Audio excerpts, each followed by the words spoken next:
Hello everyone, how are you all? I hope you all are fine. Welcome to Rama Learning Platform. So as you all know that कि हम seated science paper 2 की preparation कर रहे हैं जिसमें हम topic wise series कर रहे हैं। आज का हमारा टॉपिक है माइक्रो ऑर्गेनिजम्स यानी कि सूक्ष्म जीव। देखिए जो माइक्रो ऑर्गेनिजम्स वाला चैप्टर है ये अपने आप में one of the most important chapter है। यहाँ से भी आपके सीटेड के एग्जाम में कई बार क्वेश्चन देखने को मिले हैं। किसी किसी शिफ्ट में तो इस चैप्टर से दो क्वेश्चन भी आपको देखने को मिलेंगे। सो आज के क्लास में हम माइक्रो ऑर्गेनिजम्स के बारे में डिटेल में डिस्कस करेंगे और साथ में इस चैप्टर से बने सभी प्रीवियस ईयर क्वेश्चन को सॉल्व करेंगे। हमारा पहला क्वेश्चन आपके स्क्रीन पे जो कि आपके सीटेड साइंस 2 फरवरी 2023 में बना।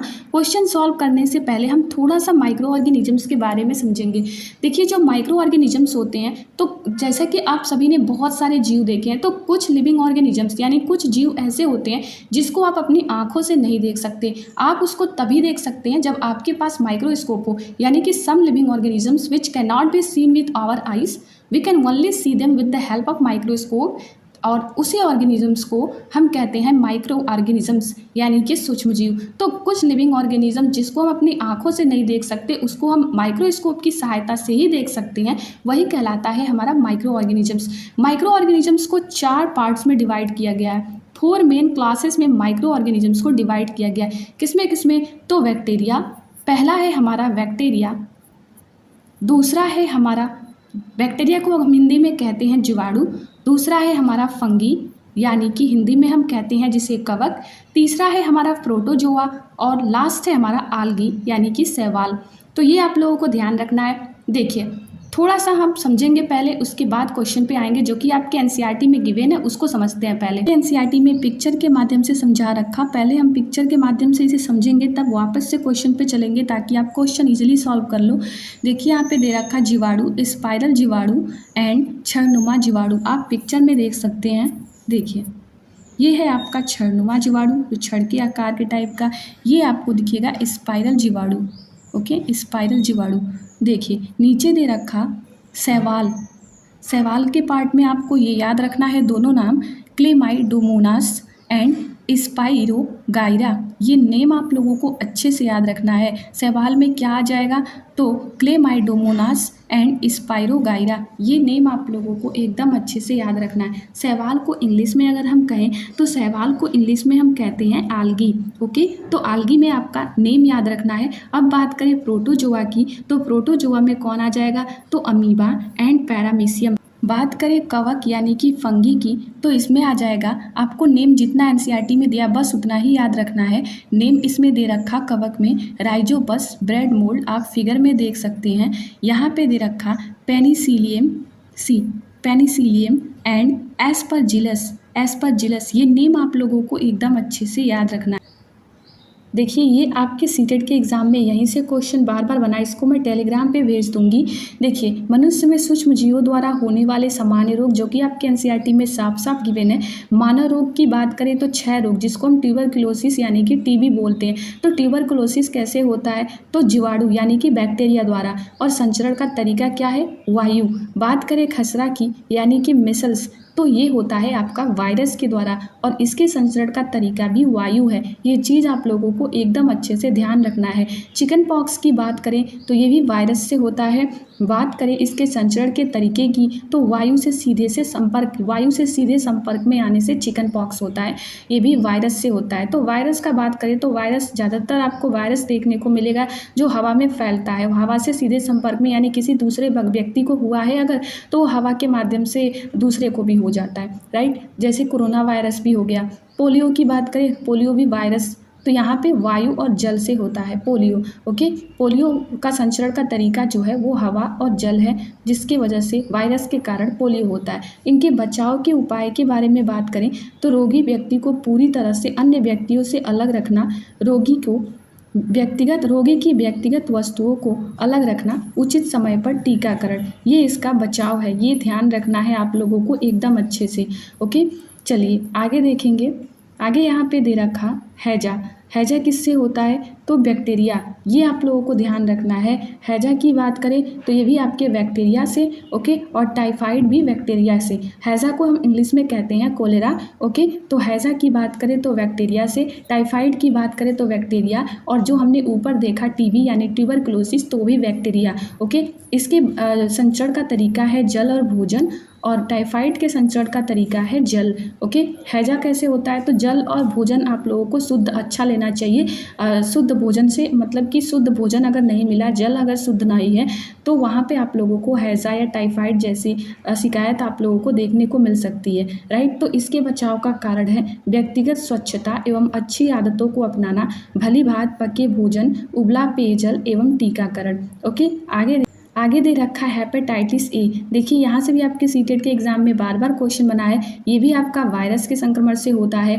इसके फैलने का जो जरिया है वो है जल, यानी कि उबले हुए पेयजल का प्रयोग एवं टीकाकरण। शुद्ध जल अगर नहीं है, मतलब जल अगर स्वच्छ नहीं है, तो आपको हेपेटाइटिस ए नामक रोग देखने को मिलेगा, जो कि वायरस के संक्रमण से होता है, ओके। बात करें मलेरिया की, तो ये होता है प्रोटोजोआ के कारण, ओके। प्रोटोजोआ नामक संक्रमण से होता है, जो कि जिसका बचाव का, जिसका जो संक्रमण का बात करें, फैलने की बात करें, संचरण की बात करें, तो मच्छर की वजह से होता है। तो मच्छर से बचना होता है मलेरिया के केस में। मच्छरदानियों का प्रयोग, मच्छर भगाने वाले रसायन का प्रयोग, कीटनाशक का छिड़काव एवं मच्छर के प्रजनन रोकने के लिए जल को किसी भी स्थान पर एकत्र न रहने देना, ओके। तो मलेरिया में याद रखना है आप लोगों को अच्छे से प्रोटोजोआ। एग्जाम के पहले आप इस टेबल को बार बार रिवाइज कर लें, मोस्ट इंपॉर्टेंट है। यहाँ से आपको कोई, अगर इसको आप लोग रिवाइज कर लेंगे कई बार, तो क्वेश्चन आप इजीली सॉल्व कर लेंगे। देखिए यहाँ पे आगे दे रखा जंतुओं में रोग कारक जीवाणु, यहाँ से भी क्वेश्चन बने हैं। अब इसको देख लेते हैं, उसके बाद क्वेश्चन पे चलते हैं। अनेक सूक्ष्म जीव केवल मनुष्य एवं पौधों में ही रोग के कारक नहीं है, वरन वे दूसरे जंतुओं में भी रोग उत्पन्न करते हैं। उदाहरण के लिए एंथ्रेक्स हो गया, जो कि मनुष्य एवं मवेशियों में होने वाला भयानक रोग है, जो जीवाणु यानी बैक्टीरिया द्वारा होता है। गाय में खुर एवं मुंह का रोग वायरस द्वारा उत्पन्न होता है। देखिए ये चीज़ आप लोगों को ध्यान रखना है। यहाँ से क्वेश्चन बना है।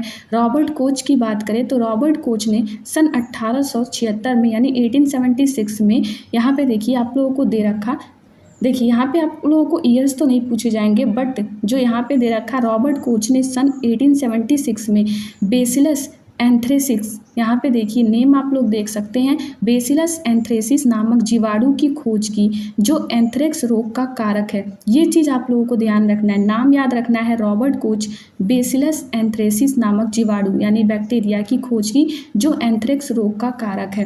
पहले यहाँ से भी क्वेश्चन बन जाता था, अभी आप लोगों को इस टाइम तो नहीं देखने को मिल रहा है, बट यहाँ से भी क्वेश्चन बनने के चांस हैं।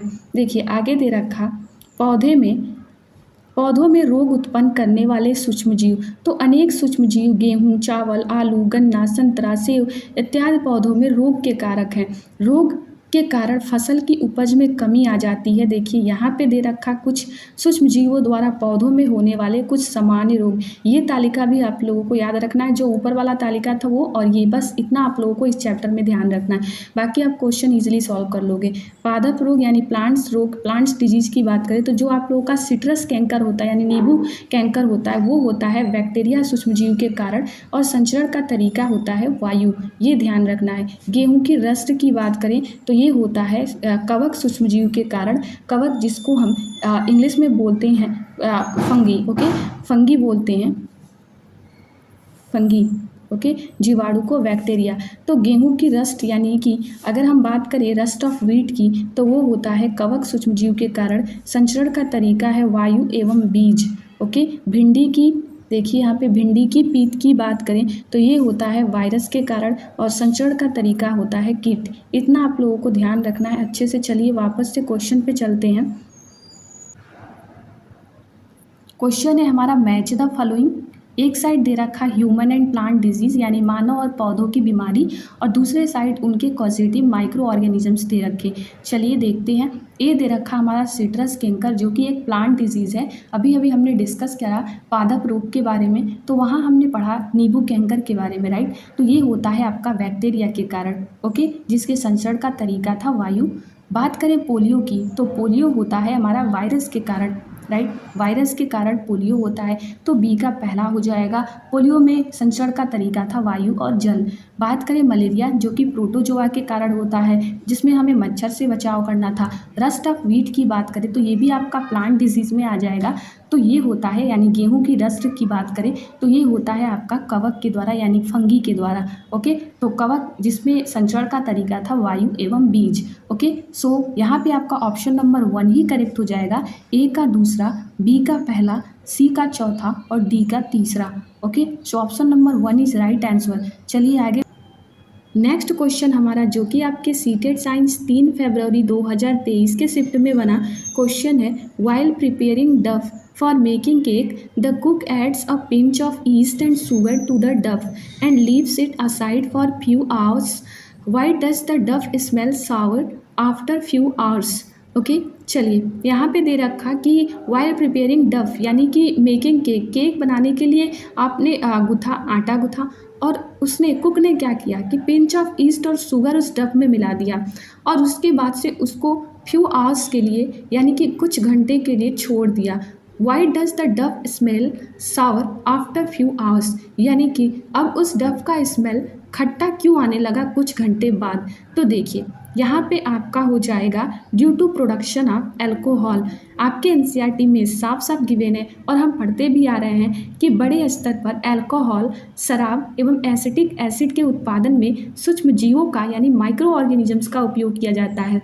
फॉर एग्जाम्पल जौ हो गया, गेहूँ हो गया, चावल एवं फलों के जो रस होते हैं उनमें उपस्थित जो प्राकृतिक शर्करा होती है तो उसमें ईस्ट द्वारा यानी अल्कोहल एवं शराब का उत्पादन किया जाता है ईस्ट के द्वारा। ओके, ईस्ट के द्वारा शराब यानी कि अल्कोहल का उत्पादन किया जाता है। ये चीज़ आप लोगों को ध्यान रखना है। और जो ये गंध होती है अल्कोहल की, जो गंध होती है जो चीनी के अल्कोहल में परिवर्तित होने के कारण बना है, तो चीनी के अल्कोहल में परिवर्तन की ये जो प्रक्रिया है यहाँ पे जब उसने देखिए यहाँ पे दे रखा कि pinch of yeast and sugar to the dough, यानी कि जो चीनी के अल्कोहल में परिवर्तित होने के कारण जो अल्कोहल की गंध बनी है, तो चीनी के अल्कोहल में जो ये परिवर्तन की प्रक्रिया होती है पूरी, उसको हम किण्वन कहते हैं यानी कि फर्मेंटेशन कहते हैं। ये चीज़ आप लोगों को ध्यान रखना है। यहाँ से भी क्वेश्चन बना है जिसको हम कहते हैं किण्वन यानी कि फर्मेंटेशन।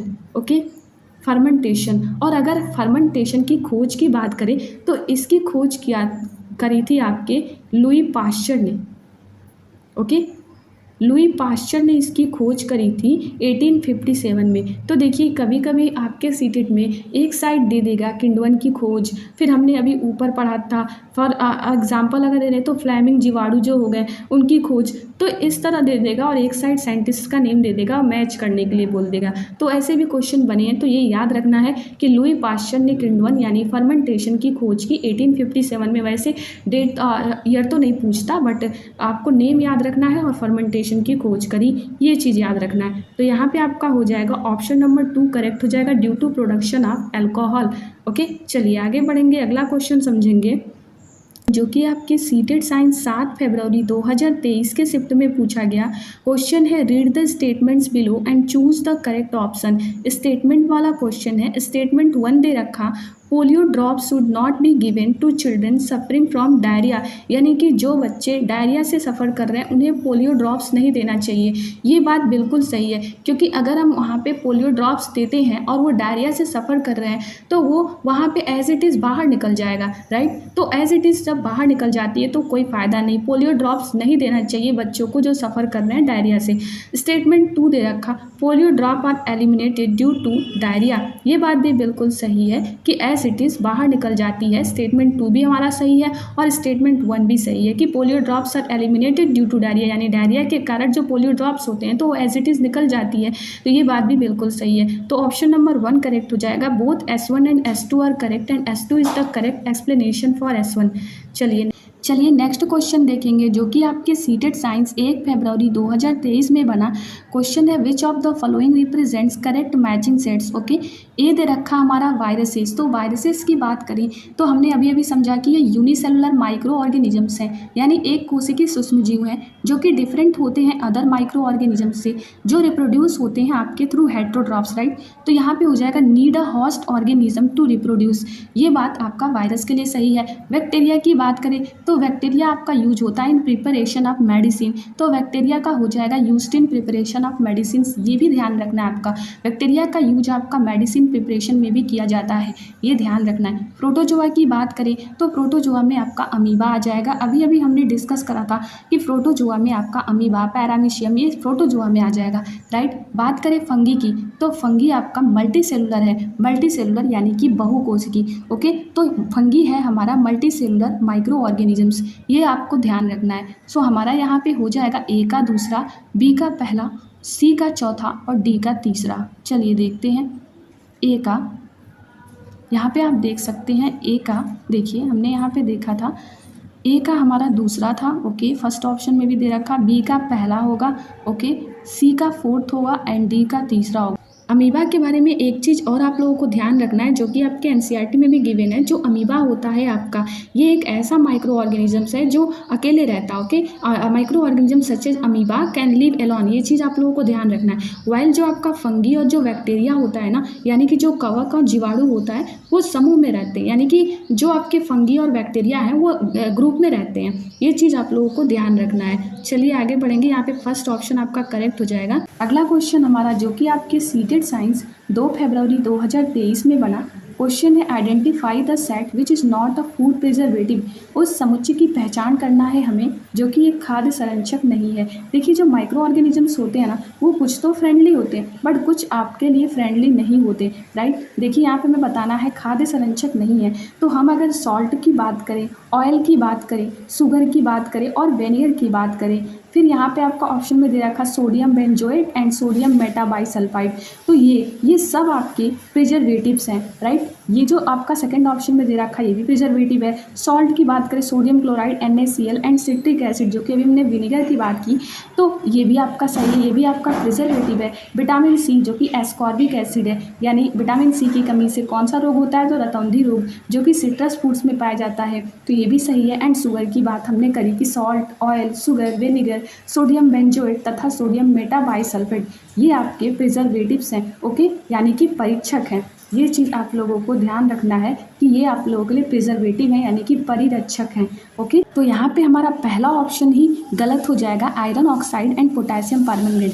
बाकी ये सब आपके एनसीईआरटी में साफ साफ गिवन है। देखिए ये नेम याद रखना है आपको, sodium benzoate and sodium metabisulphite, जो कि इंपॉर्टेंट है, ये भी आपका प्रिजर्वेटिव है, okay. Sodium chloride and citric acid, ये भी हमने अभी समझा। Vitamin C, ascorbic acid and sugar, ये भी आपका इंपॉर्टेंट है, ये याद रखना है आपको। तो पहला ऑप्शन हमारा सही हो जाएगा, क्योंकि यहाँ पे पूछा ही है कि कौन सा खाद्य संरक्षक नहीं है, तो पहला वाला हमारा नहीं है, जो कि दे रखा iron oxide and potassium permanganate, okay. I hope आप लोग समझ गए होंगे। देखिए यहाँ पे अगर हम फूड प्रिजर्वेटिव की बात करें तो हमारे भोजन में, यानी कि जो भी हम भोजन लेते हैं उनमें उत्पन्न होने वाले जो सूक्ष्म जीव होते हैं, यानी जो माइक्रो ऑर्गेनिजम्स होते हैं, वो कभी कभी विषैले होते हैं, यानी कि विषैले पदार्थ उत्पन्न करते हैं, राइट। ये भोजन को क्या करते हैं कि विषाक्त बना देते हैं, यानी जहरीला बना देते हैं, जिसके सेवन से व्यक्ति जो होता है वो भयंकर रूप से रोगी हो सकता है, तो कभी कभी उसकी मृत्यु भी हो सकती है। इसलिए यह आवश्यक हो जाता है कि हम भोजन को संदूषित होने से बचाएं। इसलिए यहाँ पे जो खाद्य संरक्षक दे रखा, जिससे आप भोजन को संदूषित होने से बचा सकते हैं, तो नमक हो गया आपका, खाद्य तेल हो गया, जिसका उपयोग हम सूक्ष्म जीवों यानी कि जो माइक्रो ऑर्गेनिजम्स हैं उनकी वृद्धि रोकने के लिए सामान्य रूप से करते हैं, ओके। ये चीज़ आप लोगों को ध्यान रखना है, इसलिए हम उन्हें परिरक्षक कहते हैं। नमक हो गया, खाद्य अम्ल हो गया, जिसका प्रयोग आप अचार बनाने में करते हैं, जिसमें जो माइक्रो ऑर्गेनिजम्स हैं उनकी वृद्धि नहीं होती, राइट। अगर हम नमक खाद्य तेल का उपयोग करते हैं, नमक खाद्य अम्ल का, यानी कि जो हमारा सिट्रिक एसिड दे रखा, खाद्य अम्ल का प्रयोग अचार बनाने में हम करते हैं, जिससे जो सूक्ष्म जीव होता है ना उनकी वृद्धि नहीं होती। और बात करें सोडियम बेंजोएट, सोडियम मेटाबाइसल्फाइड की, तो ये भी आपके लिए जो फूड प्रिजर्वेटिव है उनमें हेल्प करते हैं। ये जो होते हैं ये सामान्य परिरक्षक है। जैम हो गया, स्क्वैश हो गया, ये बनाने में इन रसायनों का उपयोग हम करते हैं, जिससे उन्हें संदूषित होने से बचाया जा सके, ओके। जो हमारे ये फूड प्रिजर्वेटिव्स हैं, इनको जब हम यूज करते हैं तो माइक्रो ऑर्गेनिजम्स की वृद्धि रुक जाती है, तो इसलिए हम करते हैं इनका प्रयोग, क्योंकि ये भोजन को लंबे समय तक टिकाए रखते हैं, ओके। ये चीज़ आप लोगों को ध्यान रखना है अच्छे से। चलिए आगे बढ़ेंगे। चलिए अगला क्वेश्चन देखेंगे जो कि आपके सीटेड साइंस 4 फरवरी 2023 में बना। विच of the combination is correct. Okay, चलिए चेक करते हैं। एक साइड दे रखा डिजीज, दूसरे साइड दे रखा उनके पॉजिटिव माइक्रो ऑर्गेनिजम्स, और लास्ट में हमारा दे रखा उनके मोड ऑफ ट्रांसमिशन के बारे में। अभी अभी हमने टेबल में ये डिस्कस करा था। आई होप अब आप लोग इस क्वेश्चन को तो ईजिली सॉल्व कर लोगे। बात करें हम पोलियो की, तो जो पोलियो होता है ना, ये इसका जो कॉज ऑफ माइक्रो ऑर्गेनिजम्स होता है वो बैक्टीरिया नहीं होता, वो वायरस होता है, इसलिए ये गलत हो जाएगा।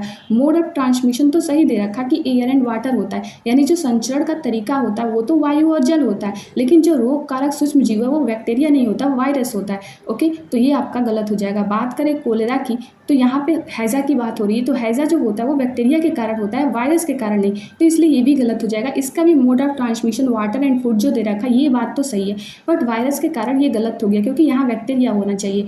बात करें हेपेटाइटिस बी की, तो हेपेटाइटिस बी भी हमारा बैक्टीरियल डिजीज नहीं है, एक वायरल संक्रमण है, यानी वायरल डिजीज है जो कि लीवर में सूजन पैदा करता है, तो ये बात भी आपका गलत हो जाएगा कि हेपेटाइटिस बी यहाँ पे दे रखा बैक्टीरिया, जो कि गलत है। ओके, बात करें मेसल्स की, तो मेसल्स जो होता है हमारा ये आपका वायरस होता है। ओके, वायरल संक्रमण है जो मेसल्स हमने डिस्कस करा था। मेसल्स यानी कि जो खसरा रोग होता है, तो वो आपका रोग कारक सूक्ष्म जीव की बात करें तो वायरस होता है, और उसका जो मोड ऑफ ट्रांसमिशन होता है वो वायु होता है, यानी कि एयर होता है। तो हमारा ऑप्शन नंबर जो डी है, ओनली जो डी है वही सही हो जाएगा। देखिए अगर हम हेपेटाइटिस बी की बात करें तो ये वायरस जिसको हम HBV भी कहते हैं, तो HBV से संक्रमित होने पर विकसित होता है हेपेटाइटिस बी। ओके, ये ध्यान रखना है। जब शरीर में प्रवेश करने पर जो HBV वायरस होता है तो वो यकृत में कई गुना बढ़ जाता है। ओके, जिससे जो प्रतिरक्षा प्रतिक्रिया होती है ना वो शुरू हो जाती है। जो अगर हम बात करें तो हेपेटोसाइट्स यानी कि यकृत कोशिकाएं जो होती हैं, जो सेल होती हैं,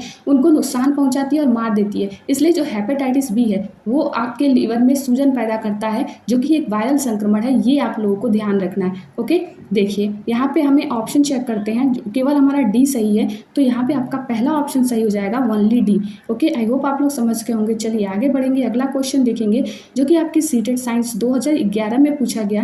क्वेश्चन दे रखा, adding salt and sugar to food substance helps in preserving them for a longer duration, it is because excess salt and sugar. अभी अभी हमने डिस्कस करा, जो खाद्य पदार्थ होते हैं उनमें अधिक मात्रा में नमक और चीनी डालकर उन्हें लंबे समय तक परीक्षित किया जा सकता है। ऐसा इसलिए क्योंकि अधिक नमक और चीनी, देखिए यहाँ पे चलिए ऑप्शन चेक करते हैं। अधिक नमक और चीनी जो होता है उसके कारण जो हमारे सूक्ष्म जीव होते हैं, वो जो हमारे सॉल्ट एंड शुगर होते हैं ना, वो प्रिजर्वर का काम करते हैं, राइट। अभी अभी हमने समझा था। तो जब हम सॉल्ट एंड शुगर का प्रयोग इसलिए करते हैं ताकि जो माइक्रो ऑर्गेनिजम्स है वो एग्जिट ग्रोथ ना कर सके। ओके, सो चलिए ऑप्शन चेक करेंगे। यहाँ पे दे रखा, प्लाज्मोलाइज द माइक्रोबियल सेल्स, यानी सूक्ष्म जीव कोशिकाओं का द्रव्य कुंचन करते हैं, ये बात तो आपका बिल्कुल सही है। सेकेंड ऑप्शन दे रखा, कज रेप्यूरिंग ऑफ माइक्रोबियल सेल्स, यानी के कारण सूक्ष्मजीवी कोशिकाएं फट जाती, ये बात आपका गलत है कि हम जो सॉल्ट और जो शुगर ऐड करते हैं तो उसके कारण जो सूक्ष्मजीवी कोशिकाएं हैं वो फट जाती है, ये बात गलत है। हमने समझा था कि सूक्ष्मजीव की वृद्धि रुक जाती है, यानी कि वो एग्जिस्ट ग्रोथ नहीं कर सकते, राइट। तो इसलिए हम उनका यूज करते हैं क्योंकि भोजन को लंबे समय तक टिकाते हैं। थर्ड दे रखा, cause change in the shape of microbial cell, यानी के कारण सूक्ष्मजीवी कोशिकाओं का आकार बदल जाता है, ये बात भी आपका गलत है। फोर्थ दे रखा, रिमूव वाटर फ्रॉम फूड, ये बात भी आपका गलत है कि खाद्य पदार्थों से पानी निकाल देते हैं, ये भी ऑप्शन आपका गलत हो जाएगा। तो यहाँ पे हमारा पहला ऑप्शन सही हो जाएगा क्योंकि यही सही है यहाँ पे।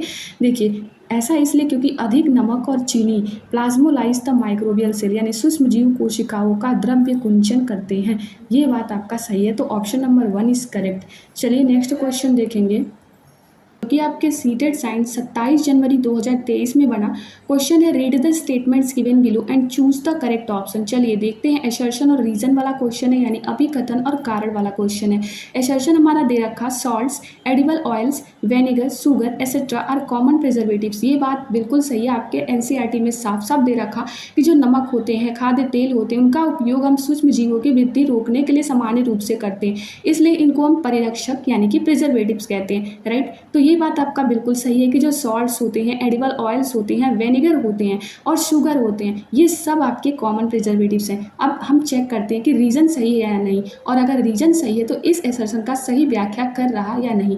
तो देखिए रीज़न दे रखा, this enhance the flavour of food. देखिए ये बात तो सही है कि हम फ्लेवर ऑफ फूड मतलब फूड के फ्लेवर की बात करें तो उसको बढ़ाने के लिए हम ये सब ऐड करते हैं, ये बात तो सही है। बट यहाँ बात हो रही है प्रिजर्वेटिव्स की, राइट? यहाँ पे आपकी बात हो रही है परिरक्षक की। तो इस संदर्भ में ये रीज़न हमारा सही नहीं होगा, क्योंकि अगर हम प्रिजर्वेटिव्स की बात करें तो यहाँ पे रीज़न देना चाहिए था कि जो प्रिजर्वेटिव्स का प्रयोग हम इसलिए करते हैं, इनका यूज हम इसलिए करते हैं ताकि जो सूक्ष्म जीव की वृद्धि है वो रुक जाती है, क्योंकि ये भोजन को लंबे समय तक टिकाते हैं। यहाँ प्रिजर्वेटिव की बात हो रही है, राइट? तो ये रीज़न हमारा गलत हो जाएगा। ये बात तो अलग है कि हम फ्लेवर ऑफ फूड, जो ये बात तो सही है कि जो फूड का फ्लेवर होता है वो बढ़ाने के लिए हम ये सब ऐड करते हैं, ये बात अपने आप में तो सही है। बट यहाँ बात हो रही है प्रिजर्वेटिव की, इसलिए आपका जो रीज़न है ये इस असर्शन का सही व्याख्या नहीं कर रहा। रीज़न तो सही है बट इस असर्शन का सही व्याख्या नहीं कर रहा, इसलिए हमारा जो ऑप्शन होगा वो ऑप्शन नंबर 2 करेक्ट होगा। A and R correct, but R is not the correct explanation of A. चलिए अगला क्वेश्चन देखेंगे, जो कि आपके सीटेड साइंस 19 जनवरी 2023 में बना। क्वेश्चन है salt is used as a preservative in pickles because it. देखिए अभी हमने समझा कि जो सॉल्ट होता है यानी कि जो नमक होता है अथवा जो खाद्य अम्ल होता है उनका प्रयोग हम अचार बनाने में करते हैं, जिससे जो सूक्ष्म जीव होते हैं यानी कि जो माइक्रो ऑर्गेनिजम्स हैं उनकी वृद्धि नहीं होती, राइट? सो चलिए ऑप्शन चेक करते हैं। पहला ऑप्शन दे रखा, provide acidic environment to kill micro organisms. देखिए ये बात गलत है कि हम उसे एसिडिक इन्वायरमेंट प्रदान करते हैं जिससे वो माइक्रो ऑर्गेनिजम्स को किल कर देता है, ये बात गलत है। सेकेंड ऑप्शन दे रखा, reduces moisture content which inhibits the growth of microorganisms. यही आपका सही हो जाएगा कि वहाँ पे जो मॉइस्चर कंटेंट होते हैं वो उसको रेड्यूस करते हैं, जो साल्ट होते हैं और जो खाद्य अम्ल होते हैं तो वो उसको रेड्यूस करते हैं, जो कि इनहिबिट्स करता है ग्रोथ ऑफ माइक्रो ऑर्गेनिजम्स को, यानी कि वो सूक्ष्म जीव की वृद्धि को रोकता है। तो यही आपका सही होगा कि जिससे जो सूक्ष्म जीव होते हैं उनकी वृद्धि नहीं होती, so which inhibits the growth of microorganisms. ये चीज़ आप लोगों को याद रखना है। थर्ड ऑप्शन दे रखा, cuts of air so that micro organisms can not inter. ये बात भी आपका बिल्कुल गलत है। फोर्थ ऑप्शन दे रखा, contents chemicals which kill micro organisms. ये भी गलत है कि केमिकल कॉन्टेंट करते हैं जो कि माइक्रो ऑर्गेनिजम्स को मार देता है, ये बात गलत है। सेकेंड ऑप्शन आपका सही हो जाएगा कि मॉइस्चर कॉन्टेंट जो होते हैं वहाँ पे वो उसको रेड्यूस कर देता है, जिससे जो माइक्रो ऑर्गेनिजम्स का ग्रोथ है वो रुक जाता है, यानी कि वृद्धि रुक जाती है। Okay, so option number second is right answer. चलिए अगला क्वेश्चन देखेंगे, जो कि आपका सीटेड साइंस 19 जनवरी 2023 में बना। क्वेश्चन है, which of the following statements regarding bacteria are true. जीवाणुओं के संदर्भ में निम्नलिखित में से कौन सा कथन सत्य है। चलिए ऑप्शन चेक करेंगे। ऑप्शन नंबर ए दे रखा, they help in break down of cellulose in herbivores. अगर हम हर्बीवोर्स जो कि शाकाहारी जीव जंतु होते हैं, तो शाकाहारी जो जंतु होते हैं, फॉर एग्जांपल गाय हो गई, तो वो घास फूस को पचा लेते हैं। क्यों? क्योंकि जो हर्बीवोर्स होते हैं उनके अंदर सेलुलोज डाइजेस्टिव एंजाइम होता है, और हम ह्यूमंस के अंदर सेलुलोज डाइजेस्टिव एंजाइम नहीं होता, इसलिए हम सेलुलोज को नहीं पचा पाते। अगर आपने फूड एंड कंपोनेंट्स वाला चैप्टर देखा हो तो हमने वहाँ पर डिस्कस किया था सेलुलोज वगैरह के बारे में, राइट? यहाँ पे हमें माइक्रो ऑर्गेनिज्म से रिलेटेड चीज़ें पूछी गई है, तो आपको क्वेश्चन देख लेना है, क्वेश्चन को ध्यान से पढ़ना है कि किस चीज़ के बारे में पूछ रहा है, तभी ऑप्शन पे जाना है। सो ऑप्शन नंबर ए तो हमारा करेक्ट है, they help in break down of cellulose in herbivores, जो कि बैक्टीरिया करता है। बैक्टीरिया क्या करता है कि जो शाक भक्षी होते हैं उनमें सेलुलोज के विघटन में मदद करता है। बी ऑप्शन दे रखा, they aid in digestion process of human beings, यानी कि ये मानवों में पाचन प्रक्रिया में मदद करते हैं। ये बात भी आपका बिल्कुल सही है कि जो बैक्टीरिया होते हैं वो मानवों में पाचन प्रक्रिया में मदद करते हैं। बट अगर सेलुलोज के केस में आए कि सेलुलोज डाइजेस्टिव एंजाइम ह्यूमंस में नहीं होता, इसलिए जो ह्यूमंस होते हैं वो सेलुलोज को नहीं पचा सकते, तो वो आपका सही होगा। तो आप उस हिसाब से ऑप्शन चेक करेंगे, ऑप्शन एलिमिनेट करेंगे। अगर माइक्रो ऑर्गेनिज्म से रिलेटेड चैप्टर से पूछा है तो आप इन ऑप्शंस को ध्यान से देखेंगे तभी आंसर देंगे। ऑप्शन नंबर सी दे रखा, they are used in production of antibiotics. ये बात भी आपका बिल्कुल सही है। देखिए जो बैक्टीरिया होता है उसका प्रयोग हम प्रतिजीवाणु के उत्पादन में प्रयुक्त होते हैं। ये जो बैक्टीरिया होते हैं, मान लीजिए फॉर एग्जाम्पल हम ले तो आप कभी बीमार पड़ते हैं तो डॉक्टर आपको पेनिसिलिन का एग्जाम्पल में अगर हम ले तो जो डॉक्टर होता है वो आपको पेनिसिलिन का इंजेक्शन लगा देता है, राइट? पेनिसिलिन का इंजेक्शन आपको डॉक्टर लगा देता है, तो आप क्या करते हैं, या फिर कोई अन्य प्रतिजैविक की गोली या कैप्सूल दे देता है, राइट? तो ये जो औषधियाँ होती है ना, इन औषधियों का जो स्रोत होता है वो माइक्रो ऑर्गेनिजम्स होता है, यानी सूक्ष्म जीव है। ये जो बीमारी पैदा करने वाले सूक्ष्म जीव हैं उनको नष्ट कर देती है ये सूक्ष्म जीव, ओके? तो उनकी वृद्धि को रोक देती है। इस प्रकार की औषधि को हम क्या कहते हैं, तो प्रतिजैविक कहते हैं या फिर एंटीबायोटिक कहते हैं, ओके? प्रतिजैविक भी कहते हैं और एंटीबायोटिक भी कहते हैं, ओके? तो देखिए आजकल जो बैक्टीरिया है और कवक है तो उनके प्रतिजैविक औषधियों का उत्पादन हो रहा है। फॉर एग्जांपल आप लें तो जैसे कि एग्जांपल में हो गया आपका स्ट्रेप्टोमाइसिन, टेट्रासाइक्लिन और एक और एग्जांपल अगर हम लें तो आपका एरिथ्रोमाइसिन हो गया। तो ये सामान्य रूप से उपयोग किए जाने वाले जो प्रतिजैविक हैं उनमें आते हैं, जिनमें कवक हो गया, जीवाणु हो गया यानी बैक्टीरिया से उत्पादित किया जाता है। तो किसी भी विशिष्ट प्रकार के सूक्ष्म जीव का संवर्धन करके हम प्रतिजैविक का उत्पादन करते हैं और जिन्हें हम अनेक रोगों की चिकित्सा में उपयोग में लाते हैं। देखिए एक चीज़ यहाँ पे और आप लोगों को ध्यान रखना है कि 1929 में जो हमारे अलेक्जेंडर फ्लेमिंग थे वो बैक्टीरिया रोगों से बचाव हेतु एक संवर्धन का प्रयोग कर रहे थे और अचानक उन्होंने संवर्धन तस्तरी पर हरे रंग की फफूंद यानी कि फंगस के छोटे बीजाणु देखे। ओके, फंगस के छोटे बीजाणु आपने भी देखे होंगे। अगर आप रोटी कुछ कई दिनों के लिए रख दें, ब्रेड रख दें, तो उस पर आपको फंगस हरे रंग के देखने को मिलेंगे, राइट। तो उन्होंने अचानक उस संवर्धन तस्तरी पर हरे रंग की फफूंद यानी कि फंगस के छोटे बीजाणु देखे। उन्होंने पाया कि ये जो फफूंद है ये बैक्टीरिया की वृद्धि को रोकते हैं। ओके, तो यह तथ्य उन्होंने पाया कि बहुत सारे जो जीवाणु हैं यानी कि बहुत सारे जो बैक्टीरिया हैं वो फफूंद द्वारा मारे गए यानी फंगस द्वारा मारे गए। तो इस प्रकार उन्होंने उसी फफूंद से, उसी फंगस से पेनिसिलिन बनाई। ओके, ये चीज़ आप लोगों को ध्यान रखना है। यहाँ पे आप लोगों को ये ध्यान रखना है कि जो अलेक्जेंडर फ्लेमिंग थे उन्होंने पेनिसिलिन बनाई। ओके, जितने आविष्कारक का नाम अभी तक मैंने बताया और जिसकी जिसकी उन्होंने खोज की या बनाई वो चीज़ आप लोगों को याद रखना है, क्योंकि वहाँ से भी क्वेश्चन देखने को मिले हैं मैच द फॉलोइंग करके। ओके, सो देखिए ए, बी और सी तो हमारा सही है। अब हम बात करते हैं ऑप्शन नंबर डी की। ऑप्शन नंबर डी दे रखा, they are in preparation of cakes, यानी कि वो यूज होते हैं केक बनाने में। देखिए ये बात आपका बिल्कुल गलत है। अगर हम केक बनाने की बात करें तो इसमें हम ईस्ट यानी कि खमीर का प्रयोग करते हैं। खमीर का यूज करते हैं हम बेकिंग इंडस्ट्री में for making bread, pastries and cakes. Okay, so option number D तो हमारा गलत है। ई दे रखा, they are used in preparation of alcohol, ये बात भी आपका गलत है। इसमें भी हम ईस्ट का प्रयोग करते हैं, यानी कि अल्कोहल बनाने के लिए भी हम ईस्ट का प्रयोग करते हैं। ये चीज़ भी आप लोगों को ध्यान रखना है। देखिए आप क्या करते हैं, आप नेचुरल शुगर जो प्रेजेंट होता है इन बार्ली, राइस हो गया, व्हीट हो गया, जो फ्रूट जूसेस हो गए वो यूज होते हैं for making alcohol through east. Okay, खमीर का प्रयोग हम करते हैं अल्कोहल बनाने में।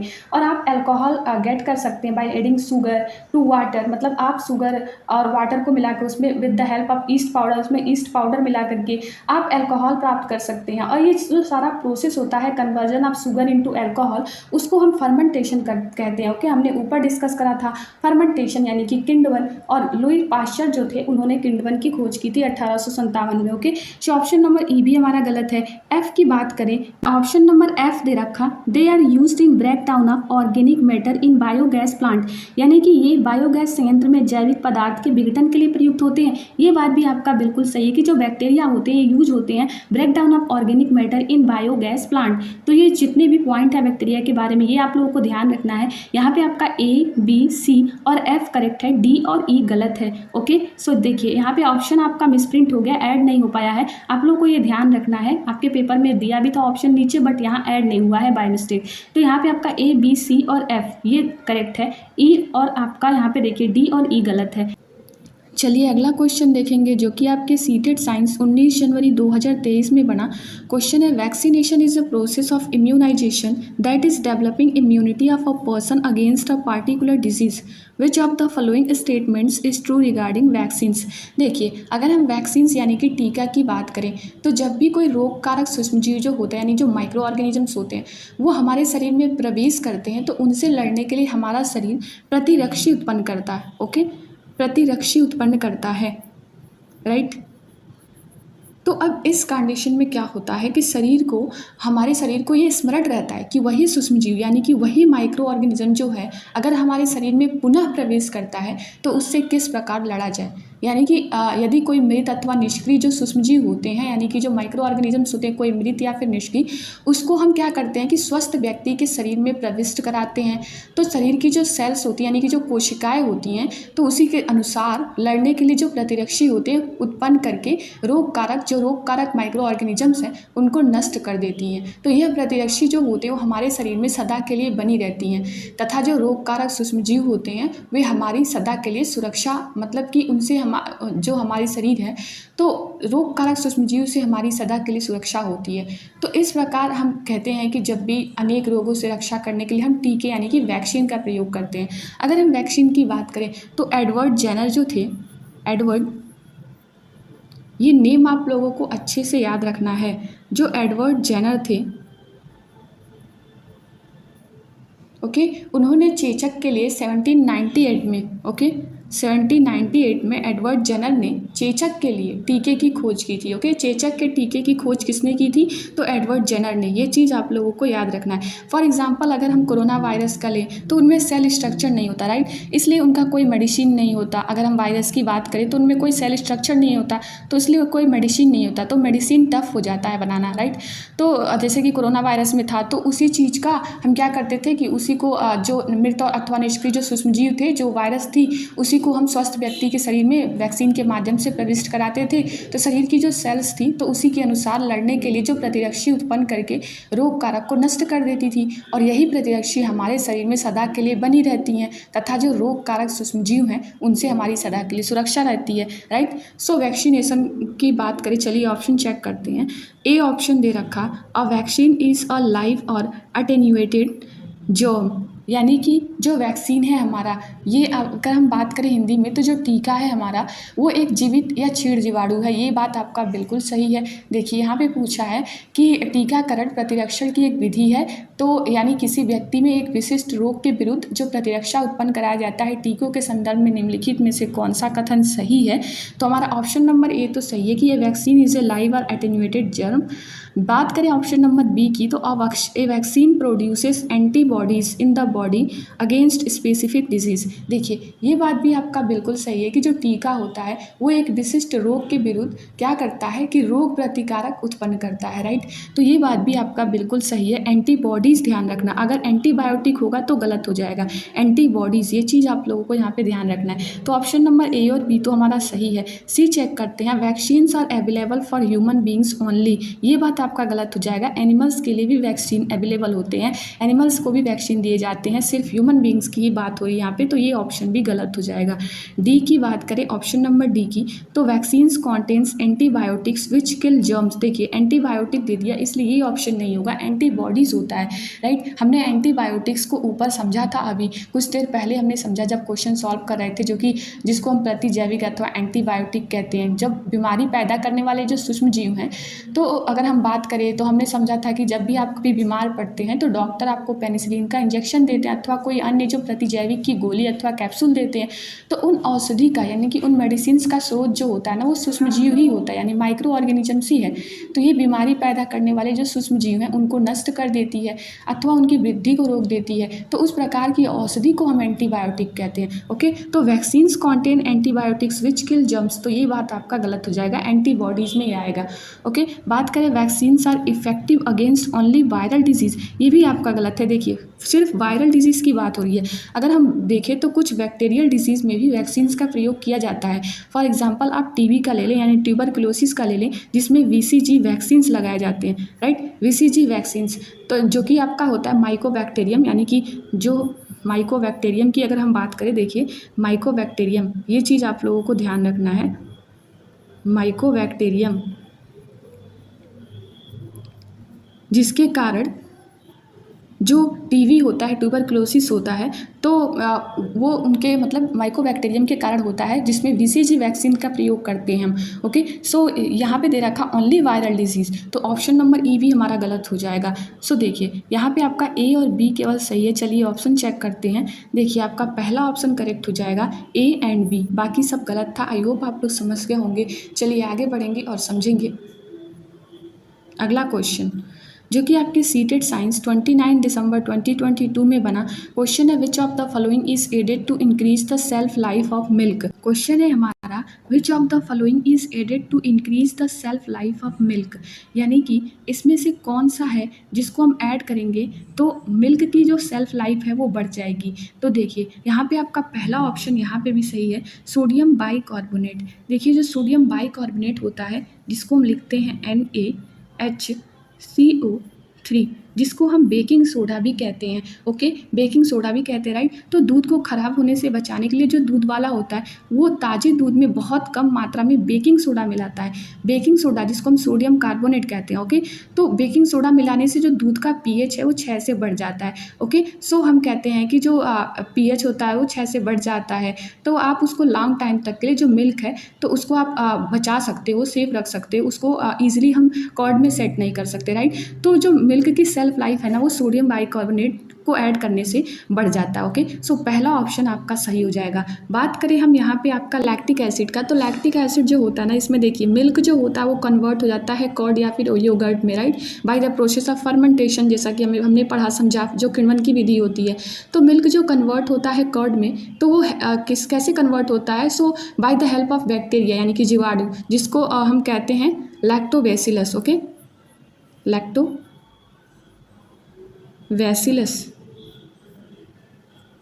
ये चीज़ आप लोगों को ध्यान रखना है, लैक्टोबैसिलस। ओके, तो ये जो बैक्टीरिया होता है ये कन्वर्ट कर देता है लैक्टोज को जो कि मिल्क में प्रेजेंट होता है, तो वो लैक्टोज को कन्वर्ट कर देता है लैक्टिक एसिड में। ओके, लैक्टोज जो कि मिल्क में प्रेजेंट होता है उसको कन्वर्ट कर देता है लैक्टिक एसिड में। सो लैक्टिक एसिड क्या कर देता है, मिल्क को कोगुलेट्स करके, मिल्क के प्रोटीन को कोगुलेट्स करके कैसिन, और रिजल्ट में क्या दे देता है, फॉर्मेशन ऑफ कर्ड। ओके, सो ये उसकी विधि होती है। तो लैक्टिक एसिड हमारा यहाँ पे नहीं होगा, हमारा ऑप्शन नंबर 1 करेक्ट हो जाएगा, सोडियम बाइकार्बोनेट।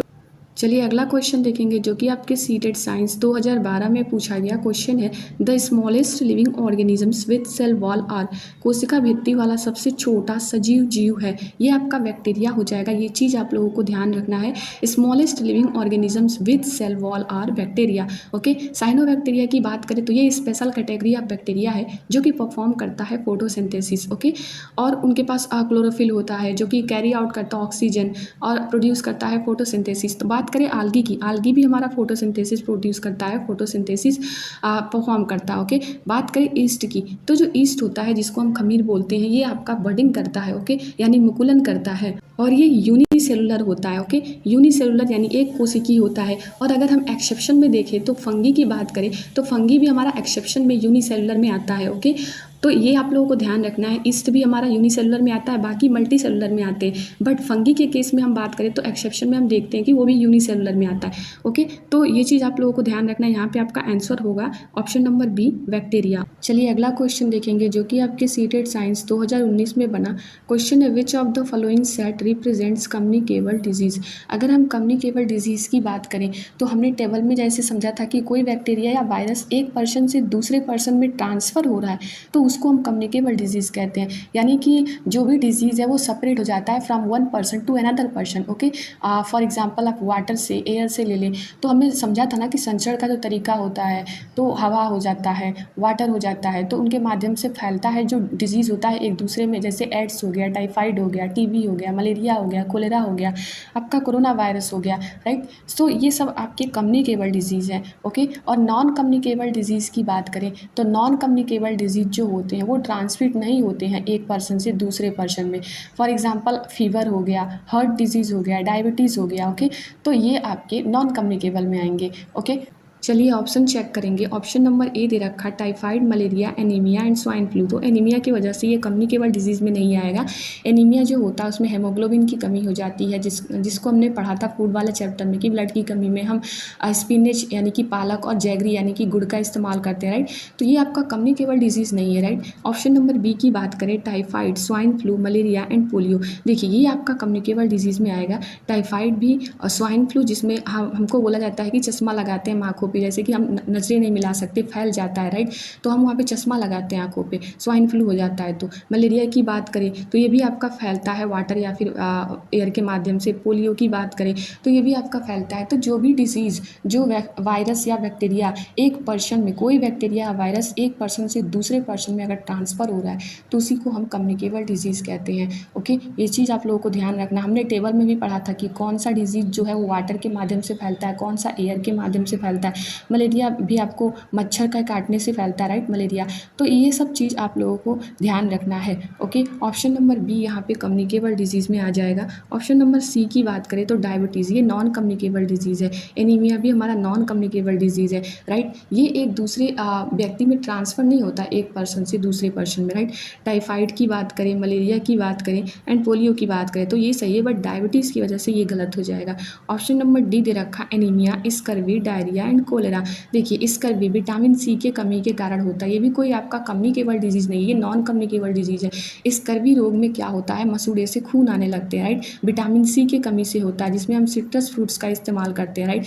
एनीमिया की बात करें तो ये आपका होगा नहीं, सो ऑप्शन नंबर डी भी हमारा गलत हो जाएगा। यहाँ पे आपका ऑप्शन नंबर बी करेक्ट हो जाएगा। ओके, देखिए आपको एक चीज़ यहाँ पे ध्यान रखना है कि जो माइक्रो ऑर्गेनिजम्स जो होते हैं, यानी जो सूक्ष्म जीव होते हैं, वो जो डिजीज़ कॉज करते हैं लिविंग ऑर्गेनिजम्स में, उन्हीं को हम जर्म्स या फिर पैथोजेंस कहते हैं। ओके, जर्म्स या फिर पैथोजेंस कहते हैं, यानी कि रोगाणु अथवा रोगजनक कहते हैं। ओके, अगर हम बात करें इंसेक्ट या फिर एनिमल्स की, तो कुछ इंसेक्ट और एनिमल्स जो होते हैं वो एक्ट करते हैं पैथोजन के जैसे, राइट, और डिजीज़ कैरियर कर देते हैं, यानी कि डिजीज़ फॉर्म करते हैं। लाइक बी की बात करें, यानी कि मधुमक्खी की बात करें, या फिर हम फीमेल एनोफिल्स मॉस्किटो की बात करें, और या फिर अगर हम मलेरिया की बात करते हैं तो मलेरिया में आप लोगों को ध्यान रखना है कि जो मलेरिया होता है तो उसमें जो प्लाज्मोडियम मच्छर, देखिए वहाँ पे पूछता है अगर कि मलेरिया किस मॉस्किटो के कारण होता है तो प्लाज्मोडियम। ओके, प्लाज्मोडियम मॉस्किटो, ये चीज़ भी आप लोगों को ध्यान रखना है, प्लाज्मोडियम। ओके, प्लाज्मोडियम मॉस्किटो के कारण मलेरिया हो जाता है, राइट। अगर हम डेंगू की बात करें तो डेंगू होता है आपका फीमेल एडिस मॉस्किटो के कारण। ओके, ये चीज़ भी आप लोगों को ध्यान रखना है, डेंगू होता है आपका फीमेल एडिस मॉस्किटो के कारण। ओके, ये चीज़ आप लोगों को ध्यान रखना है, फीमेल एडिस मॉस्किटो के कारण डेंगू होता है। आई होप इतना आप लोगों को समझ में आ गया हो। चलिए आगे बढ़ेंगे, अगला क्वेश्चन देखेंगे जो कि अगेन आपका सीटेड साइंस 2019 में ही बना क्वेश्चन है। Which of the following process bacteria is not used, यानी कि ये जो प्रोसेस दिए गए हैं इसमें किन में बैक्टीरिया यानी कि जीवाणु का प्रयोग नहीं किया जाता। देखिए ऑप्शन नंबर ए दे रखा फॉर्मेशन ऑफ कर्ड। ओके, ये बात आपका सही है, हमने वहाँ पे देखा था कि जो फॉर्मेशन ऑफ कर्ड होता है यानी कि दही का फॉर्मेशन होता है, वहाँ पे अभी भी हमने ऊपर समझा था क्वेश्चन में कि जो मिल्क होता है वो कन्वर्ट हो जाता है कर्ड में bye the help of bacteria, जिसको हम लैक्टोबैसिलस कहते हैं, राइट, लैक्टोबैसिलस कहते हैं। ये चीज़ भी आप लोगों को ध्यान रखना है, कई बार क्वेश्चन यहाँ से भी पूछे गए हैं, जिसको हम लैक्टोबैसिलस कहते हैं। ओके, तो यहाँ पे ये बैक्टीरिया जो होते हैं वो कन्वर्ट कर देते हैं लैक्टोज जो प्रेजेंट होता है मिल्क में उसको लैक्टिक एसिड में, राइट। तो यहाँ आपका बैक्टीरिया का यूज होता है। बेकिंग ऑफ ब्रेड की बात करें तो यहाँ आपका बैक्टीरिया का यूज नहीं होता, यही ऑप्शन आपका करेक्ट हो जाएगा। देखिए बेकिंग ऑफ ब्रेड की बात करें तो यहाँ आपका ईस्ट का प्रयोग होता है, राइट, जो कि बडिंग करता है, यूनिसेलुलर होता है। तो यहाँ आपका ईस्ट का प्रयोग होता है, यानी खमीर का प्रयोग होता है ब्रेड को बेक करने में, ये भी हमने ऊपर समझा था, राइट। बात करें fermentation of sugar cane juice, ये भी इसमें आपका बैक्टीरिया का यूज होता है। शुगर केन जूस के किण्वन में बैक्टीरिया का यूज होता है। नाइट्रोजन फिक्सेशन में भी बैक्टीरिया का यूज होता है। अगर हम समझें नाइट्रोजन फिक्सेशन को तो देखिए जो नाइट्रोजन फिक्सेशन होता है, जैसा कि हम सभी को पता है कि एयर में नाइट्रोजन प्रेजेंट है, राइट। तो अगर हम बात करें नाइट्रोजन फिक्सेशन की तो एयर में नाइट्रोजन प्रेजेंट है जो कि कन्वर्ट हो जाता है नाइट्रोजन कंपाउंड में, और इसी प्रोसेस को हम नाइट्रोजन फिक्सेशन कहते हैं। यानी कि नाइट्रोजन जो होता है वो कन्वर्ट हो जाता है अमोनिया में, यानी NH3 में। ओके, तो नाइट्रोजन फिक्सेशन की अगर हम एक लाइन में समझें तो एयर में होती है नाइट्रोजन जो कि लाइटनिंग से सॉइल में आ जाती है, ओके, फिर प्लांट तक जाती है। तो ये जो पूरा प्रोसेस होता है उसी को हम नाइट्रोजन फिक्सेशन कहते हैं। ओके, यानी कि नाइट्रोजन स्थिरीकरण कहते हैं, तो जो कि नाइट्रोजन फिक्सेशन में इंपॉर्टेंट होता है। तो देखिए जो राइजोबियम, आप लोगों को ये ध्यान रखना है, rhizobium bacteria, okay, rhizobium bacteria कुछ रूट्स में पाए जाते हैं, लेग्यूम प्लांट्स के रूट में पाए जाते हैं। फॉर एग्जांपल हो गया पल्सेस सच एज बीन्स हो गया, ओके, बीन्स हो गया, पीस हो गया यानी मटर, तो जो कि स्टेबलाइज कर देते हैं जो नाइट्रोजन प्रेजेंट होता है सॉइल में उसको। तो ये आप लोगों को ध्यान रखना है, यहाँ पे सारे प्लांट्स को नाइट्रोजन की आवश्यकता होती है अमीनो एसिड बनाने के लिए, प्रोटीन बनाने के लिए और DNA बनाने के लिए, राइट। तो नाइट्रोजन फिक्सेशन अपने आप में बहुत इंपॉर्टेंट है। सो यहाँ पे ऑप्शन नंबर 2 आपका करेक्ट हो जाएगा, क्योंकि पूछा था कि which of the following processes bacteria is not used, तो बेकिंग ऑफ ब्रेड में नहीं यूज होता। Option number B is right answer. चलिए अगला क्वेश्चन देखेंगे जो कि आपके सीटेड साइंस 8 जनवरी 2022 में पूछा गया क्वेश्चन है, which of the following statement is not true about east. यहाँ पे भी नॉट पूछा है कि नहीं है, ईस्ट के संदर्भ में कौन सा स्टेटमेंट सही नहीं है, यानी खमीर के संदर्भ में। तो देखिए पहला दे रखा हमारा option, yeast is a single cell. हम बार बार समझ चुके कि ईस्ट जो होता है हमारा वो यूनिसेलुलर होता है, यानी एक कोशिकीय होता है, बाकी मल्टी सेलुलर होते हैं। और एक्सेप्शन में हम देखें तो फंगी भी यूनिसेलुलर में आ जाता है, राइट। तो ईस्ट हमारा यूनिसेलुलर है, यानी सिंगल सेल, एक कोशिकीय है, ये बात आपका सही है। सेकेंड ऑप्शन दे रखा, east multiply rapidly and produces carbon dioxide during respiration, ये बात भी आपका बिल्कुल सही है। ईस्ट मल्टीप्लाई करता है रैपिडली और प्रोड्यूस कर देता है वहाँ पे कार्बन डाइऑक्साइड जो कि बबल के फॉर्म में होता है ड्यूरिंग रेस्पिरेशन। ये चीज़ आप लोगों को ध्यान रखना है, ओके, ये चीज़ आप लोगों को एकदम अच्छे से ध्यान रखना है, ओके। थर्ड ऑप्शन दे रखा, yeast can remain dormant for a long time, ये बात भी आपका बिल्कुल सही है। ईस्ट जो होता है can remain dormant for a long time, yeast को हम लंबे समय तक रख सकते हैं, can remain dormant for a long time, ये चीज़ आपका सही है, ओके। अल्कोहल बनाने के लिए भी हम ईस्ट को लंबे समय तक रखते हैं, राइट, तो ये बात भी आपका सही है। फोर्थ ऑप्शन दे रखा, ईस्ट रिप्रोड्यूसेस बाई फ्रेगमेंटेशन, ये बात आपका गलत हो जाएगा, यहाँ फ्रेगमेंटेशन दे रखा, फर्मेंटेशन नहीं दे रखा, फ्रेगमेंटेशन दे रखा। देखिए फ्रेगमेंटेशन आपका कौन करता है, तो आल्गी करता है, ओके, आल्गी करता है, ईस्ट नहीं। ईस्ट क्या करता है, ईस्ट आपका बडिंग करता है, राइट। ईस्ट और हाइड्रा के संदर्भ में अगर बात करें तो ईस्ट और हाइड्रा जो होते हैं वे बडिंग करते हैं, ओके, बडिंग करते हैं, ये चीज़ आप लोगों को ध्यान रखना है। तो ऑप्शन नंबर 4 ही हमारा करेक्ट हो जाएगा, क्योंकि पूछा है कि कौन सा स्टेटमेंट ईस्ट के संदर्भ में सही नहीं है, तो ये गलत हो जाएगा हमारा, और पूछा ही गलत है इसलिए यही सही हो जाएगा। चलिए आगे बढ़ेंगे। चलिए नेक्स्ट क्वेश्चन देखेंगे जो कि आपके सीटेड साइंस 10 जनवरी 2022 में बना क्वेश्चन है, which of the following are water borne bacteria diseases. Okay, हमें बैक्टीरियल डिजीज़ यहाँ पे बताना है, वाटर बॉर्न बैक्टीरिया डिजीज़। चलिए ऑप्शन चेक करते हैं। पहला दे रखा मलेरिया एंड कोलेरा। तो बात करें मलेरिया की, इस वजह से ये ऑप्शन गलत हो जाएगा। हमने अपने टेबल में डिस्कस करा था कि जो मलेरिया होता है उसका जो रोग कारक सूक्ष्मजीव होता है वो आपका जीवाणु यानी कि बैक्टीरिया नहीं होता, प्रोटोजोआ होता है, राइट, तो ये आपका गलत हो जाएगा। कोलेरा की बात करें यानी हैजा की, तो ये आपका बैक्टीरिया के कारण होता है, यानी कि इसका जो रोग कारक सूक्ष्मजीव है वो बैक्टीरिया होता है। बात करें सेकेंड ऑप्शन की, टाइफाइड एंड जॉन्डिस। तो टाइफाइड की बात करें तो टाइफाइड हमारा ये आपका सही हो जाएगा बैक्टीरिया के केस में, कि इसका जो रोग कारक सूक्ष्मजीव होता है वो जीवाणु यानी कि बैक्टीरिया होता है, बट जॉन्डिस आपका बैक्टीरियल डिजीज़ नहीं है।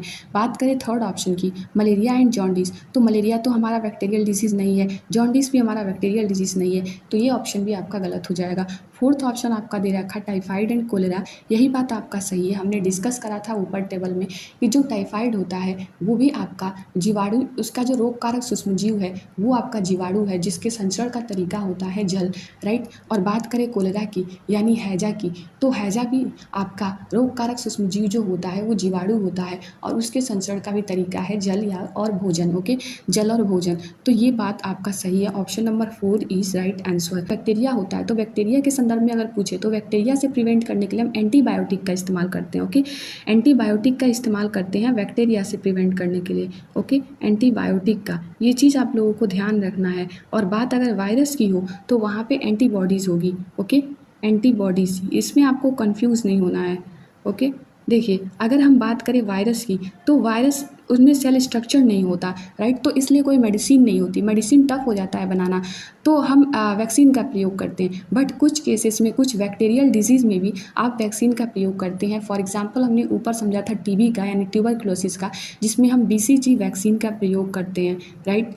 तो ये चीज़ आप लोगों को ध्यान रखना है, जो कि माइकोबैक्टीरियम के कारण होता है। तो कुछ बैक्टीरिया भी जो होते हैं उनमें वैक्सीन का प्रयोग हम करते हैं कुछ बैक्टीरियल डिजीज़ में, राइट।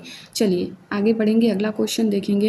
अगला क्वेश्चन है हमारा, निम्नलिखित में से किसका उपयोग खाद्य परिरक्षक के रूप में नहीं होता है। चलिए ऑप्शन नंबर 1 दे रखा सोडियम बेंजोएट, ये बात बिल्कुल सही है, हमने डिस्कस करा था ऊपर, फूड प्रिजर्वेटिव के रूप में इसका प्रयोग किया जाता है। सोडियम मेटाबाइसल्फाइड का भी प्रयोग हम करते हैं, सोडियम क्लोराइड का भी प्रयोग हम करते हैं, राइट, तो ये ऑप्शन तो हमारा सही है। बात करें फोर्थ ऑप्शन की तो यही हमारा गलत हो जाएगा, सोडियम हाइड्रोक्साइड यानी कि Na, OH, यही हमारा गलत हो जाएगा। फूड प्रिजर्वेटिव में हम इसका इस्तेमाल नहीं करते, तो यही हमारा गलत हो जाएगा और पूछा ही गलत है, इसलिए यही ऑप्शन सही हो जाएगा। बाकी हमने डिस्कस कर लिया था ऊपर, और आपके NCERT में साफ साफ ये नेम दे रखा, sodium benzoate and sodium metabisulphide, तो ये नेम आप लोगों को अच्छे से याद रखना, ओके। और सोडियम क्लोराइड भी हमने डिस्कस करा था कि हम इसका प्रयोग करते हैं फूड प्रिजर्वेटिव में। चलिए आगे बढ़ेंगे। देखिए वही चीज़ इंग्लिश में दे रखा, which of the following is not used as a food preservative, so option number 4 is right. देखिए अगला क्वेश्चन है हमारा, match the disease in column 1 with their causative organism in column 2। चलिए मैच करते हैं। कॉलम 1 में दे रखा हमारा ए दे रखा मलेरिया। मलेरिया की हम बात करें तो अभी अभी हमने डिस्कस करा कि जो मलेरिया का रोग कारक सूक्ष्मजीव होता है वो प्रोटोजोआ होता है, जो कि मच्छर से संचरण होता है, राइट, मच्छर के कारण फैलता है। बात करें चिकन पॉक्स की तो ये आपका वायरस के कारण होता है, वायु से सीधे संपर्क में आने से होता है, तो ये आपका वायरस हो जाएगा। टाइफाइड की बात करें तो टाइफाइड हमारा होता है बैक्टीरिया के कारण, जो कि संचरण का तरीका होता है पानी यानी कि जल, ओके, तो ये आपका बैक्टीरिया यानी कि जीवाणु हो जाएगा। बात करें रिंग वार्म की तो ये हो जाएगा फंगी, ओके। सो ए का फोर्थ, बी का सेकंड, सी का फर्स्ट। चलिए देखते हैं ए का फोर्थ किसमें दे रखा। देखिए ए का फोर्थ एकमात्र हमारा सेकंड और फोर्थ ऑप्शन में दे रखा। बी का हमने सेकंड देखा तो बी का सेकंड मात्र हमारा सेकंड ऑप्शन में दे रखा, इसलिए हमारा यही आंसर सही हो जाएगा। Option number 2 is correct answer. A का फोर्थ, बी का सेकंड, सी का फर्स्ट एंड डी का थर्ड। इसी को हम हिंदी में देखेंगे। देखिए हिंदी में यहाँ पे दे रखा, मलेरिया की बात हमने करी प्रोटोजोआ से, राइट। मलेरिया आपका एक परजीवी के कारण होता है जो कि एनोफिलिस मच्छर द्वारा फैलता है, राइट। बात करें चेचक की तो ये आपका वायरस के कारण यानी विषाणु के कारण होता है। चेचक आपका एक वेरिसेला जोस्टर वायरस के कारण होता है, जिसको हम VZV भी कहते हैं, ओके। ये चीज़ आप लोगों को ध्यान रखना है। तो चेचक की बात हम करें तो विषाणु, चेचक में क्या होता है, ये आपका हर्पीज वायरस का कुल का सदस्य है, राइट। हर्पीज वायरस कुल का सदस्य है चेचक। इसमें आप लोगों को बस इतना याद रखना है कि चेचक आपका वायरस के कारण होता है, जो कि वेरिसेला जोस्टर वायरस के कारण होता है, ओके। चेचक में आपको देखने को मिलेगा चकती, बुखार, थकान, राइट। बात करें आंतज्वर यानी कि टाइफाइड की तो टाइफाइड जो होता है वो बैक्टीरिया के कारण यानी कि जीवाणु के कारण होता है, राइट। इसमें आपको साल्मोनेला टाइफी जीवाणु संभवित घातक रोग, जिसको हम टाइफाइड बुखार कहते हैं, वही आपका प्राथमिक कारण है। टाइफाइड बुखार एक वाटर के संक्रमण मतलब जल जनित रोग है, जो कि बैक्टीरिया के कारण होता है यानी जीवाणु के कारण होता है। बात करें हम दाद की यानी कि रिंग वर्म की तो ये आपका कवक यानी कि फंगी के कारण होता है, जो कि त्वचा पे आपको देखने को मिलेगा दाद, जिसको हम टीनिया कार्पोरिस भी कहते हैं। तो आमतौर पर ये आपको फंगाई के कारण देखने को मिलेगा यानी कवक के कारण देखने को मिलेगा, फंगी के कारण, ओके। सो यहाँ पे आपका ऑप्शन हमने चेक किया था, सेकेंड ऑप्शन आपका सही हो जाएगा, ओके। चलिए नेक्स्ट क्वेश्चन देखेंगे। नेक्स्ट क्वेश्चन है, what does the term nitrogen fixation means. अभी अभी हमने समझा था नाइट्रोजन फिक्सेशन के बारे में कि एयर में होती है नाइट्रोजन, जो कि लाइटनिंग से सॉइल में यानी मिट्टी में आ जाती है, फिर वो प्लांट तक जाती है। इस पूरी प्रोसेस को हम नाइट्रोजन फिक्सेशन कहते हैं यानी कि नाइट्रोजन स्थितिकरण कहते हैं, राइट। तो नाइट्रोजन जो होता है वो कलेक्ट हो जाता है एटमॉस्फेरिक मॉलिक्यूल से फ्रॉम N2 हम कह सकते हैं, और ट्रांसफर हो जाता है इनटू नाइट्रोजन कंपाउंड में, और यूजफुल होता है अदर बायोलॉजिकल प्रोसेस के लिए through the process of nitrogen fixation, right.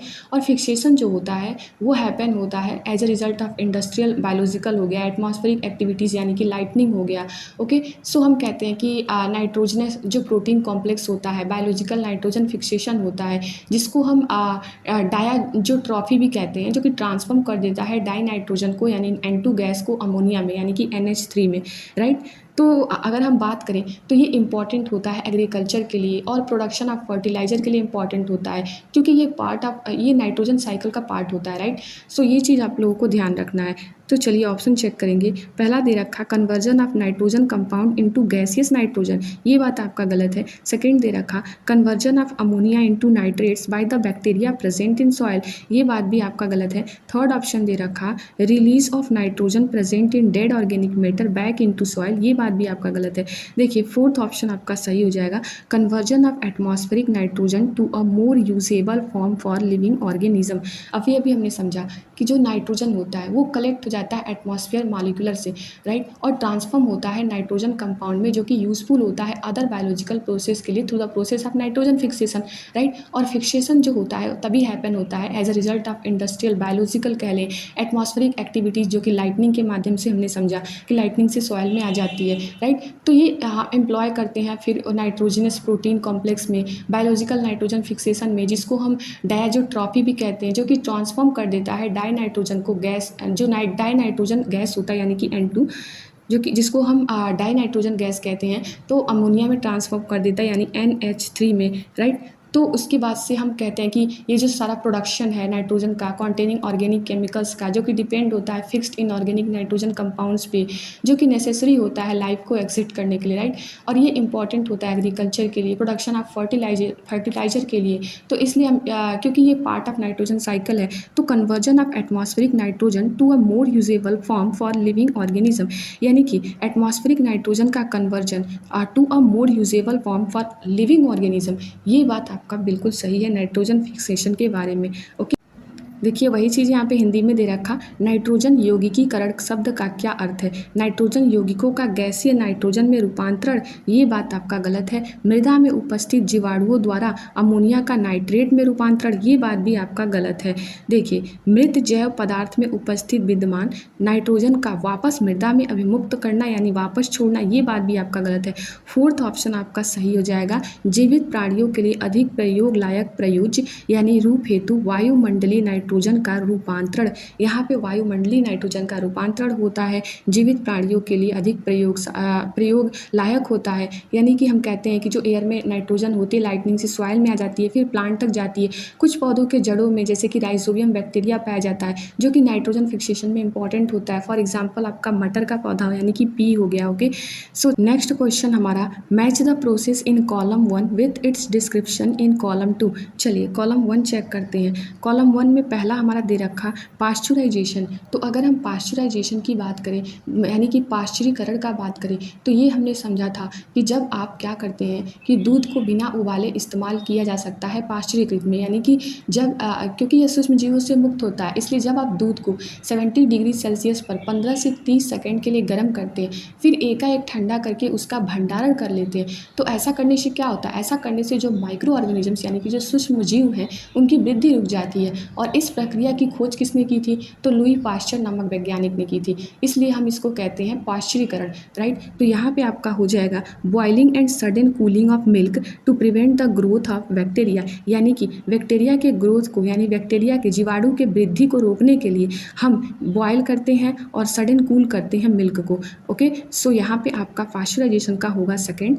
B दे रखा फर्मेंटेशन यानी कि किण्वन। तो ये भी हमने समझा था कि किण्वन में क्या होता है, तो किण्वन में हमने समझा था जो कि ईस्ट अल्कोहल का फॉर्मेशन हमने देखा था वहाँ पे, तो ये आपका हो जाएगा किण्वन। तो ये आपका होगा adding conversion of sugar into alcohol by the action of east, okay. यहाँ पे हम शुगर का कन्वर्जन करते हैं अल्कोहल में by the action of east यानी कि खमीर द्वारा, तो ये आपका फर्मेंटेशन कहलाता है यानी कि किण्वन की विधि कहलाती है, ओके। अब हम समझेंगे आगे वैक्सीनेशन। वैक्सीनेशन भी हमने समझा था, क्या होता है वैक्सीनेशन, तो इंट्रोड्यूसिंग इनएक्टिव और weakened disease causing micro organisms into an animal's body to triggers it immunity response, ये आपका होगा वैक्सीनेशन। यानी कि इनएक्टिव या फिर वीकेंड डिजीज जो होता है, जो माइक्रो ऑर्गेनिज्म द्वारा कज होता है एनिमल्स बॉडी में to trigger its immunity response, यानी कि इम्यूनिटी को अफेक्ट करता है, इम्यूनिटी रिस्पॉन्स के लिए वैक्सीनेशन का प्रयोग हम करते हैं, वैक्सीन का। फॉर एग्जाम्पल आपने कोरोना वायरस का देखा होगा, राइट। तो देखिए यहाँ पे आपका होगा सी का फूड। अब हम बात करें प्रिजर्वेटिव की, तो ये आपका होगा adding specific substance to food item to prevent its spoilage, यानी कि फूड आइटम में हम स्पेसिफिक सब्सटेंस ऐड करते हैं उन्हें ख़राब होने से बचाने के लिए, तो ये हमारा प्रिजर्वेटिव हो जाता है, राइट। काफ़ी इजी क्वेश्चन है, इसको हमने कई बार डिस्कस कर लिया। तो ये आपका हो जाएगा ए का सेकेंड, ओके। ए का सेकेंड होगा। बी का हमारा कौन सा होगा, तो बी का हमारा थर्ड होगा, ओके। फर्मेंटेशन आप लोगों को याद रखना है किण्वन की विधि, जिसमें अल्कोहल का फॉर्मेशन होता है ईस्ट द्वारा। तो यहाँ पे आप जो विधि होती है शुगर का conversion into alcohol by the action of east, तो बी का हमारा थर्ड होगा, ए का हमारा सेकेंड होगा, ओके। ए का सेकेंड, बी का थर्ड और सी का हम बात करें तो सी का हमारा फोर्थ होगा, ओके। सी का हमारा फोर्थ होगा, ए का हमारा सेकेंड होगा, जो कि एकमात्र आपका सेकेंड ऑप्शन में दे रखा, ए का सेकेंड, बी का थर्ड और सी का फोर्थ, ओके। और डी का हमारा पहला है, तो डी का पहला, okay. Second option is right answer. Next question देखेंगे जो कि लास्ट क्वेश्चन है इस चैप्टर से। देखिए क्वेश्चन दे रखा consider the following statements and choose the correct option. A दे रखा measles is caused by bacteria. Measles यानी कि खसरा रोग, खसरा रोग की बात करें तो ये बैक्टीरिया के कारण नहीं, ये वायरस के कारण होता है, राइट। और इसके संचरण का तरीका होता है वायु, तो ये हमारा गलत हो जाएगा। बी दे रखा malaria is caused bye Plasmodium. ये बात आपका बिल्कुल सही है कि मलेरिया हमारा जो कि रोग कारक सूक्ष्मजीव प्रोटोजोआ है, संचरण का तरीका है मच्छर। कौन से मस्कीटो से मलेरिया होता, तो प्लाज्मोडियम मॉस्किटो से मलेरिया होता है, ये चीज़ आप लोगों को ध्यान रखना है। सी दे रखा typhoid is caused by bacteria. देखिए अगर हम टाइफाइड की बात करें तो ये बैक्टीरिया के कारण होता है, ये बात भी आपका बिल्कुल सही है कि typhoid is caused by bacteria. यहाँ पे बी और सी तो हमारा सही है, ए गलत है। डी चेक करते हैं। डी दे रखा लीप्रोसी इज कॉज्ड बाय वायरस। देखिए ये अपने आप में गलत है। लीप्रोसी एक क्रॉनिक इन्फेक्शियस डिजीज है जो कि कॉज होता है एक प्रकार के बैक्टीरिया से। किस बैक्टीरिया से, तो माइकोबैक्टीरियम लेप्री से। देखिए यहाँ पे मैंने ऐड कर रखा Hansen's disease also known as leprosy is an infection caused by slow growing bacteria called mycobacterium leprae. ये चीज़ आप लोगों को याद रखना है। इस डिजीज़ में क्या होता है, इस डिजीज़ में आपको देखने को मिलेगा प्रीडोमिनेंटली अगर हम बात करें तो ये स्किन को अफेक्ट करता है और पेरिफेरल नर्व्स को अफेक्ट करता है। ओके, सो आप लोगों को ये ध्यान रखना है, ये डिजीज़ आपको देखने को मिलेगा मे कॉज बाई प्रोग्रेसिव और परमानेंट डिसेबिलिटीज़ के कारण होता है। तो लीप्रोसी ये चीज़ आप लोगों को ध्यान रखना है, इज कॉज्ड बाई बैक्टीरिया। कौन से बैक्टीरिया, सो माइकोबैक्टीरियम लेप्री। ओके, आप लेप्री से ही समझ सकते हैं यहाँ पे, ओके, जो कि एक बैक्टीरिया है माइकोबैक्टीरियम। तो हमारा यहाँ पे बी और सी सही है, ए और डी गलत है। चलिए ऑप्शन चेक करते हैं। ऑप्शन नंबर 2 आपका सही हो जाएगा, बी और सी। ओके, देखिए खसरा जीवाणुओं से होता है, ये गलत है, वायरस से होता है, राइट। खसरा रोग हमने अपने चार्ट वाले में डिस्कस करा था, आपके एनसीईआरटी में साफ साफ दे रखा, जो कि वायरस से होता है। मलेरिया प्लाज्मोडियम से होता है, टाइफाइड जीवाणुओं से होता है, ये बात आपका सही है। कुष्ठ रोग, देखिए कुष्ठ रोग विषाणुओं से होता है, नहीं बैक्टीरिया से यानी जीवाणुओं से होता है, राइट। तो आपका डी भी गलत हो जाएगा, बी और सी सही है। सो ये था आपका माइक्रो ऑर्गेनिज्म चैप्टर। आई होप आप लोगों को समझ में आ गया। देखिए यहाँ पे आप लोगों को टेबल याद रखना है, जो चार्ट मैंने दिखाया आप लोगों को टेलीग्राम पे मैं चार्ट भेज दूंगी, आप एग्जाम से पहले चार्ट को जरूर रिवाइज कर लें। अगर आप चार्ट रिवाइज कर लेंगे तो आप क्वेश्चन ईजिली सॉल्व कर लेंगे, कैसा भी क्वेश्चन बने। ओके, ये चार्ट आपको टेलीग्राम पे मैं सेंड कर दूंगी, आप वहाँ से इसको रिवाइज ज़रूर कर लेंगे। ओके, अगर हम एक कोशिकी यानी यूनिसेलुलर ऑर्गेनिजम्स की बात करें तो आपका अमीबा, पैरामीशियम, ईस्ट, ये सब यूनिसेलुलर ऑर्गेनिजम्स हैं। और अगर हम मल्टी सेलुलर ऑर्गेनिजम्स के एग्जाम्पल को देखें तो उसमें human beings, plants, animals, birds and insects आ जाएंगे। ओके, इसके बारे में हम डिटेल में सेल वाले चैप्टर में पढ़ेंगे। आई होप आप लोगों को इतना समझ में आ गया हो। चलिए मिलते हैं नेक्स्ट क्लास में। Thank you.